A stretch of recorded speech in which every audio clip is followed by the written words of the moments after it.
Bom dia, meus amigos. Hoje, 28 de dezembro, sábado, e nós estaremos abordando um tema bem peculiar que diz: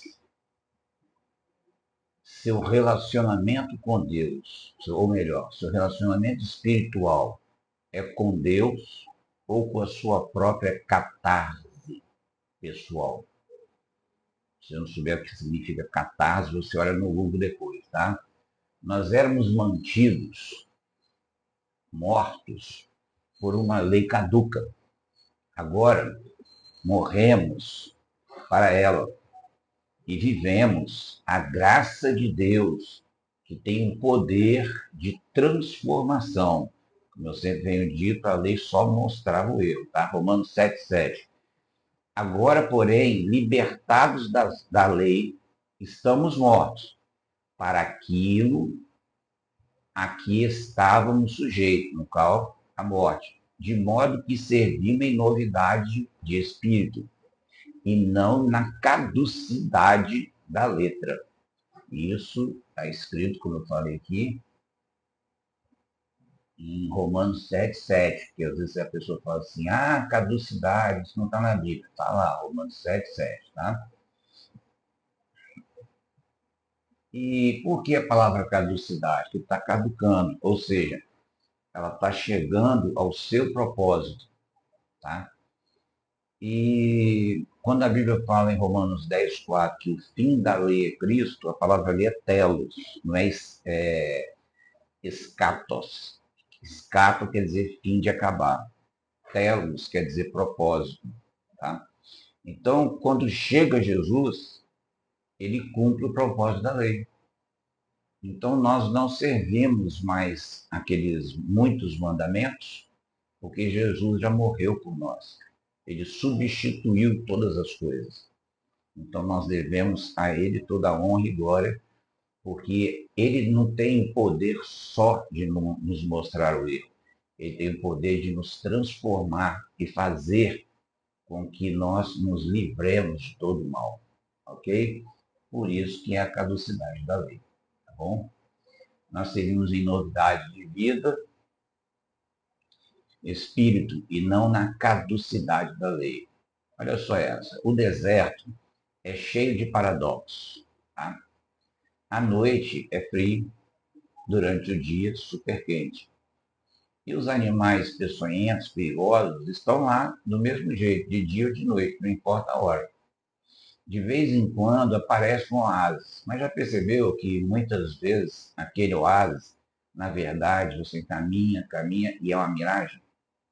E é assim, e ainda assim,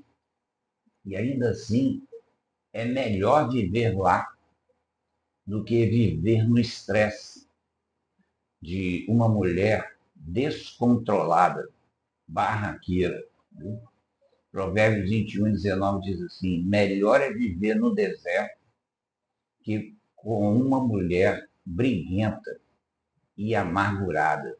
Olha a comparação que o texto bíblico faz. Né?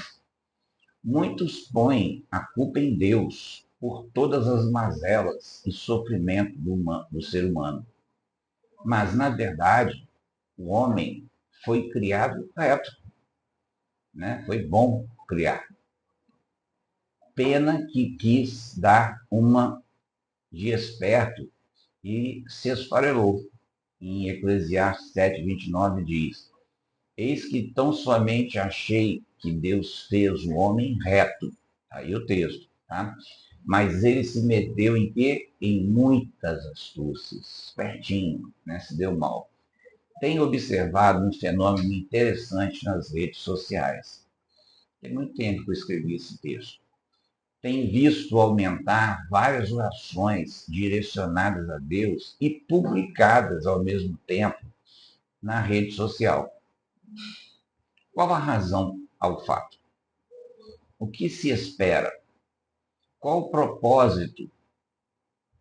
Não faço nenhum juízo de valor, pois o internauta ele tem a liberdade de se expressar como queira, ainda mais neste quesito. apenas gostaria de que você emitisse sua opinião para tais ocorrências. Será que é uma espécie de cartaz, como eu falei ali no início do tema, um desabafo ante as angústias existenciais, necessidade de aceitação, uma forma de se revelar aos amigos ou a desconhecidos, um pedido de socorro? Comente, por favor, tá? De forma educada, com certeza, e respeitosa. Olha o que diz em Romanos 8,19. A ardente expectativa da criação está aguardando a manifestação dos filhos de Deus. Eu gosto demais desse texto por causa da palavra ardente expectativa. E ela é uma palavra grande. Se eu ver se eu consigo lembrar dela aqui. É apocaradoquia. Olha que nome grande. Apo é uma preposição, né? Cará seria pescoço e doquia, a cabeça. Então a ideia é de que ele está esticando a cabeça para tentar ver se encontra alguma coisa em cima. Ou seja, a criação está com, acho que, um torcicolo, de tanto procurar os filhos de Deus e não achar. E por incrível que pareça, a palavra manifestação aqui é Apocalipse. Né? E o que significa Apocalipse? Não é só dizer que é revelação. Entendeu? Repara que o lips aí, né, é alguma coisa que está escondido. Né? E a pó é para botar para fora. Ou seja, é a revelação do escondido. E onde é que estão esses crentes? Normalmente estão sentados, né, junto com a família Madeira. A família Madeira são os bancos da igreja. Ou a família de plástico, né, quando a igreja tem só cadeira branca de plástico. Mas eles não pregam para a criação. E a criação está procurando. E o próprio Jesus diz que a ceifa já está pronta, é só cortar. Ou seja, se você não faz nada, é porque você não quer. Porque já está tudo pronto e ele nos deu autoridade sobre demônios, né? Sobre doenças, para fazer tal coisa. Mas para isso, você tem que se envolver com a palavra. Caso contrário, você vai bater com a cara na porta. Tá? Esperando a manifestação do Filho de Deus. A expressão ardente expectativa, que eu até tinha notado, é apocaradoquia. É como ficar de pescoço esticado ao horizonte. E manifestação significa apocalipse, sair do oculto, os filhos de Deus. Será que as pessoas estão sinalizando por um help, por uma ajuda, por parte de quem se diz filho de Deus? Lógico que estão, mas não estão achando. Se nem um arcanjo dirigiu palavras de impropério contra o nosso maior inimigo, que é o diabo, por que faríamos o mesmo, e às vezes a gente faz, né, com os servos do Senhor? Em Judas 1,9 diz, mas o arcanjo Miguel, quando contendia com o diabo e disputava a respeito do corpo de Moisés, ele não ousou pronunciar juízo de maldição contra ele. Mas diz, o Senhor te repreenda. Então nem precisa dizer o que aconteceu depois, né? Quando Deus mete a mão, acabou. Que Deus renove suas forças e te use para a glória dele. Amém?